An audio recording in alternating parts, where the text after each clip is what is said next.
Hi, I'm Dave. And I'm Jennifer. We are a middle-aged couple with a Regal Unlimited subscription and deep and abiding love for movie popcorn.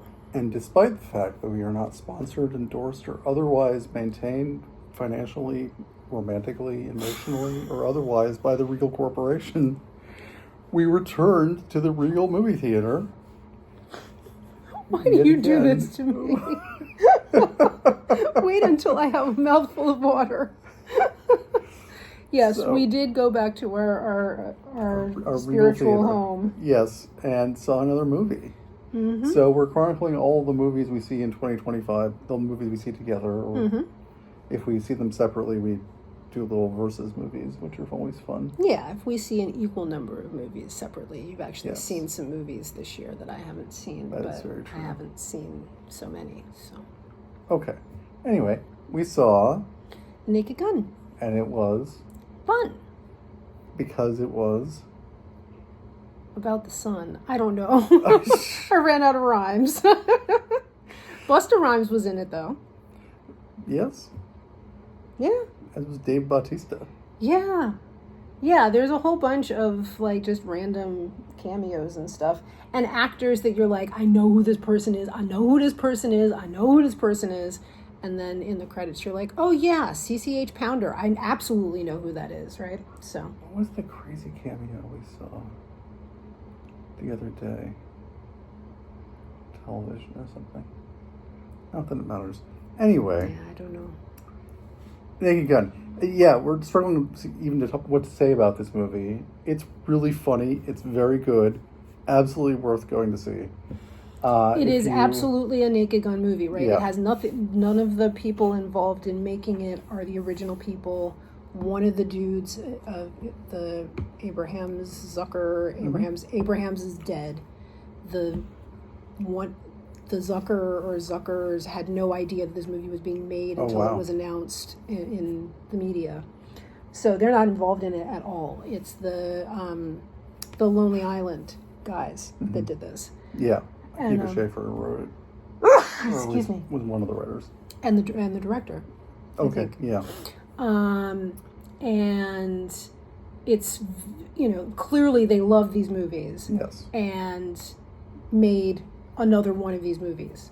But in a very similar spirit, yeah. It was absolutely, this is nostalgia bait, but at the same time, they honored the spirit of the original movies by actually making a funny movie. Yes. And that you have to respect. They didn't, this is not just Ghostbusters Resurrection or whatever it was, Ghostbusters Afterlife. Yeah. This is a movie that is designed to do the same thing as the Naked Gun movies were designed to do back in the 80s and succeeds at that. Yeah. Which is a new joke every 5 seconds, almost all of them like sight gags. Some of them callbacks. There are some callbacks to previous movies. Movies, and so it's in the spirit of and is connected to. But those are handled so irreverently that they're clearly meant to be jokes, not callbacks for callback's sake. Yeah. This is not a movie that is just trying to get you because you liked this movie when you were a kid. Mm-hmm. Although we did kind of feel like nobody under 40 is really going to appreciate it. Is going to understand it. Is going to understand it. Like, some of the jokes are just not comprehensible if you don't remember certain technology. Yeah. If you don't remember if you just don't remember certain issues, if you actually didn't know that OJ was in the original movies, right. then even the commercial for this movie didn't make sense, right? So yeah. I think most people are going to get that one. The comedy is pretty broad. It's effective in that regard. There are occasional pop culture references that are extremely dated, intentionally so. Mm-hmm. And those are actually funny. Yeah. The fact that Pamela Anderson is the love interest in this movie is like an 80s callback that's actually really funny. Liam Neeson is great throughout. Yeah. Absolutely got the memo. Mm-hmm. Knew what he was doing, and his job is literally to read the script in the most dramatic, thrillery fashion possible, and not think about the fact that what he's saying is incredibly hilarious. Yeah. He's good with the physical comedy. Yeah. Yeah, there's a lot of physical comedy in this, and he's, for a 73-year-old man, he's pretty damn good at it. As is Pamela Anderson, she definitely holds up her end. Who else is in the film? Danny Houston. Yes. Choose the scenery. He's great. Here is the scenery. Give me a knife and fork. Who's Frank Drebin's partner who played Richard Jewell? Paul Walter Hauser. Yes, who I have got to say, that poor man has been done dirty so many times. It's very easy to make him look like a slubbering incel. Unfortunately he kind of, what do they call it? You call it a stereotype? Not stereotype, but typecasting? Typecasting, thank you. Typecast himself in that role with the Richard Jewell movie, but he is a really good actor and was absolutely hilarious in this. He was fun in Fantastic without Four, right? being, and he plays the incel character in Fantastic Four. Mm-hmm. In this, he's not. He's just a policeman, and he is a foil for Frank Drebin. He is the son of, what's the name of the actor? Police chief, George Kennedy? Yes. Yeah, he plays his son. And... Yeah, and you've seen that shot in the commercial. Don't worry about it. It's a cute moment. It passes quickly. But yeah, I'm going to call him Richard Jewell again because that's how I remember him. His name is Paul Walter Hauser. Paul Walter Hauser is really good in this movie and clearly deserves to have more like non-character roles. Mm-hmm. He just does that one character so well. I don't know. But he doesn't do that character in this, and he's great. So we're not going to spoil this movie at all. The plot of the movie... There is a plot, but... And it works. The plot hangs together. It's not just nonsense. It's not like the plot of Airplane or something. What? This plot is nonsense. It's nonsense. It knows it's nonsense. It's and that's the thing I very much enjoy about it, right? Yeah. Like, there's... I enjoy a comedy that is self-aware of I'm asking you to take this movie seriously, but by taking it seriously, you are understanding that it's ridiculous. And it's very aware of that. And so, yes, there is a plot, but, it's a Naked Gun movie. Like, there's a plot. Yeah. And it knows that it's a plot. And the movie is not afraid to go on these incredibly long digressions that are amazing. Some of the best parts of the movie. Amazing. Without spoiling anything, there's a musical montage that is the best part of the film. Yep.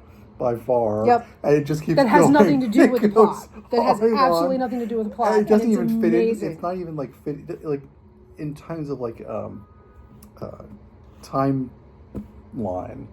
It wouldn't make it. Doesn't make any sense. It can't possibly have happened in the main timeline of the movie. Nobody cares. It's so good, and just I don't want to spoil that at all. Yeah. This is one of those movies, but it also it's got these big broad jokes that everybody laughed at. It's also got these tiny little sight gags happening in the background. This is something I loved about the original Police Squad and the show and then the Naked Gun movies, is that they're not afraid to put in jokes no one's going to see. Mm-hmm.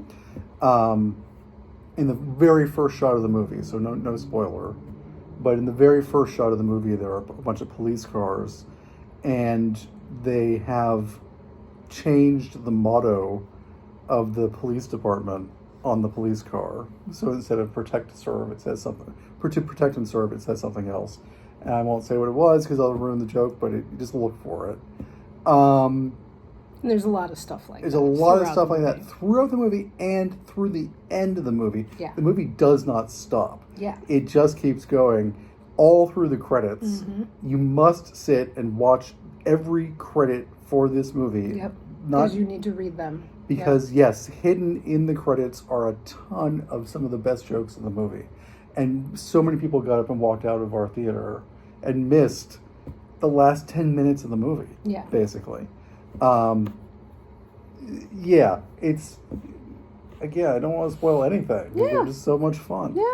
Yeah, and it's just, yes, it's another, like, it's not an original movie, like, you know, the movies are only retreads of things from the past, but, you know, this one, like, if you like those kinds, like, if you didn't like those kinds of movies to begin with, there's literally no reason to take a look at this, but this was just legitimately funny and fun. And it's a popcorn movie. I'll say, if you didn't like those kind of movies to begin with, you're boring, and we don't want to know you. You know. No, I'm kidding. Like, people have their own. There are people who are like aesthetic, and there are people who like, you know, only like highbrow comedies.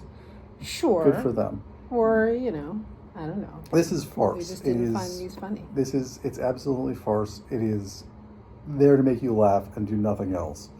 And it absolutely succeeds on that level. Yeah. I mean, if nothing else, like, apparently Liam Neeson throughout his career has been called Leslie Nielsen at various points. Okay. IMDb said that when Leslie Nielsen died, somebody ended up reporting it that Liam Neeson had died. Okay. So, like, that's among the bigger reasons to put him in this movie. So, you know, you gotta love it when the joke starts from, like, the casting day. I gotta say, I have so much respect for actors who start out as leading men or romantic leads or just, you know, heartthrob kind of guys who, as they age, choose, rather than trying to pretend like they're still 25, they choose to become parodies of what they were. And I think my favorite example of this is John Hamm, who went from being an absolute sex symbol with Mad Men to being the ridiculous, sexy man on 30 Rock, and the without skipping a beat.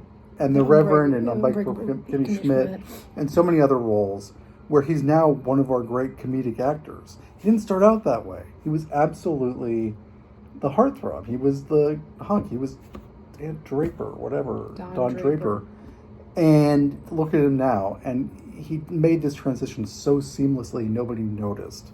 And I love him for that. And Leslie Nielsen absolutely did the same thing. Went from being a stereotypical cop character player in so many movies, you know, absolutely just the serious cop who never breaks, you know, never shows the slightest bit of emotion, to being Frank Drebin in the Naked Gun movies. Absolutely pulled it off. We all think of him as a comedic actor. He had a whole career in the 50s and 60s as a serious actor. I don't know anything about him besides those movies, right? Like, I'm the wrong age, but yeah. And clearly Liam Neeson is going to make the same transition. I mean, he went through all that stuff with the Taken movies, and we saw Well, I mean, that's turning... Right. I mean, he had a whole career before he was Action Man, is the thing. It's like... Right, he was a serious actor, man. I mean, he was a serious actor and a sex guy in the very beginning. I mean, I had seen this somewhere on the internet before, but I've been seeing things about him since this movie is coming out, that he and Helen Mirren were an item and lived together in the 80s when they met on the set of Excalibur. Like, he was in that, right? Like, yeah. So him as Action Taken Man is like a whole different dimension to the career that he thought he had. You know, I know the answer to this question, but can you remember the name of the movie we saw? It was a mystery movie with him in his car. Yeah, I have to look it up because I don't remember the name. So of it. I'll vamp while she's looking it up. But we saw this mystery movie a couple years ago of Liam Neeson, and he spends the entire movie driving his car. And the plot of the movie, of course, is that someone is like holding his family hostage. And if he doesn't do what they say, they're going to kill the family. And so he's not allowed to leave the car. And so, was it Retribution? Yeah, I think it was. It was called Retribution. And a bank executive receives a bomb threat while driving his kids to school that his car will explode if they stop and get out. So he has to drive all around. I think it's Paris. I think that's what we've... Paris or Berlin? It's Berlin. It's Berlin. Yeah, Liam Neeson, great. Him trying to do German, not so great. And this movie is not good, Retribution. No. It was not fun or anything, but No.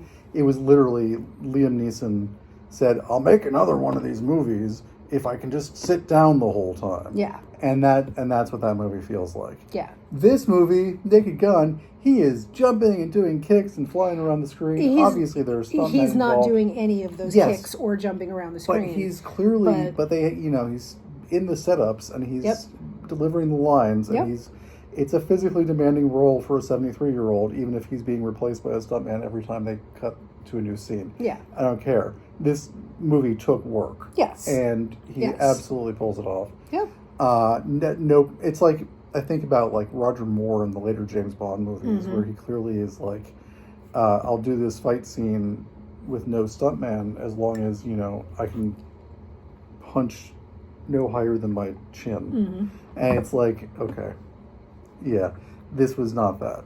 So anyway, Liam Neeson is great in comedy, absolutely can pull off this role like nobody else I think working now could. Does Ralph Fiennes ever do a real comedy? I mean, he did The Menu, which was kind of funny, but it was dark comedy. I don't know. I don't know what he's been in recently. I haven't seen anything he's been in years. The Menu was really good. I was scared to see The Menu because I assumed it was a movie about cannibalism. Yeah, I thought it was a horror movie. I thought that was the point. Was that like, oh, it's a secret menu, and you find out, oh, we've been eating long pig the whole time, and I'm like, I'm not down with that shit. And it's like, no, it was a workplace drama. I'm like, oh, okay. It was a little more than that, but yeah. I mean, it was about being. So you did see it? No, you told me about it. Okay. So anyway, that's a different movie. We're talking about Naked Gun. Yeah. And we do this all the time, of course. Sorry, folks. You just got to get used to it. This is the 26th video. If you're still watching these, you're already used to it. You get it. People watch it because they like us. Uh-huh. All right. Anyway, so yes, that's why they watch, and then they know what our shtick is, which is we kind of get divergent from what we're supposed to be doing. All right. Yeah. This will probably be our shortest video it's ever. Not. It's not. It's already not. I don't know how these things get to be 17 minutes long before I know what I'm doing. Anyway, yeah, because I ramble on. Yes, I know. So, what else do you want to say about Naked Gun? I also don't know how many things I've ever seen Pamela Anderson in. I wanted to see The Last Showgirl that came out last year, where there was some talk that she should get an Oscar nomination for it, and then just kind of never got around to seeing it. I mean, Regals weren't showing it. I think that's in the end why we ended up not seeing it. And you weren't a big Baywatch fan? No, I was not a big Baywatch fan. Also, a decent portion of the time Baywatch was on, I didn't have a TV. But I was in college, so I didn't have a TV. My study abroad semester, I remember talking to some dude in a bar in Scotland that was like, oh yeah, I'm American, and this dude brings up Baywatch. I'm like, the fuck? Guaranteed, icebreaker if you're trying to pick up a girl in a bar in Scotland. Talk about Baywatch. If you're trying to pick me up in a bar, is there anybody on Baywatch that looks like me? I don't think so. Do you think I care? No. Anywho, it didn't work. But so I can't really think of if I've ever actually seen her in anything, right? So yeah, she had a real role. Some of it was playing off of her being super pretty and bombshelly and stuff, but she wasn't just the bombshell to be the plot driver, you know what I mean? She had things to do, and she was fun. She has one real unexpected scene that is her scene alone that is really fucking hilarious. Really good too. And it just kind of comes out of nowhere, and it's oh, okay. Yeah. I'm totally down with that, right? And yeah, I mean, because I don't know her actual work, I don't know how many other times she's had opportunities to be just more than, pretty or the body or whatever. And I don't feel like this movie was objectifying her. I think that It was, but and also making fun of that. Yeah. Right? It's Yeah. like in these kinds of TV shows and in these kinds of police shows, there's always the sexy bombshell woman. Femme fatale. Right? So there has to be one, but it's also poking fun at that there has to be one. Yes, but what I'm saying and what is, people can't see about the sexy bombshell who can do stuff, right? So it's like, yeah. Yeah, and what I was going to say is that she's given enough of a role on her own. Like, she takes action and has agency in this movie in a way that she wouldn't have if this movie was made 20 years ago. Right. So that's good. Yeah, you should watch it. This one is worth a watch. This is definitely and worth a watch. you know, it's one that you can watch on TV. Like, you don't have to watch this on a big screen, right? No, I would recommend seeing it on the big screen if you can, because I think a lot of the fun of a movie like this is like laughing along with everybody in the audience. That's true. I mean, that was fun. But... like seeing what people actually laughed at in the movie, and then realizing, oh yes, that really was funny. Yeah, that's always a good feeling when you're like in tune with the audience. Yeah. You know, there are plenty of movies where I end up like laughing really loudly, and Jennifer's like, "Shut up!" I mean, I don't. Because nobody else in the movie theater is laughing. It's more like, you know, I enjoy it so much when you like can't stop. Like, what was it that we saw recently that you just could not fucking stop laughing? Oh, it was Superman. It was Superman. And like, there were points where you were just hysterical one joke in that movie, and I was like, at that point, it wasn't a shut up. I was utterly mystified. I am like, usually, like you might be laughing loudly, but I'm laughing too, and I get why it's funny, right? Even if nobody else does. But yeah, it was Superman was like, I don't even understand where the joke was. Like, yeah, whatever. Okay. Anywho, go see The Naked Gun. It's legitimately funny. Yeah. It's enjoyable. We really enjoyed it. Mm-hmm. Okay, well, until next time. All right. Bye. Bye.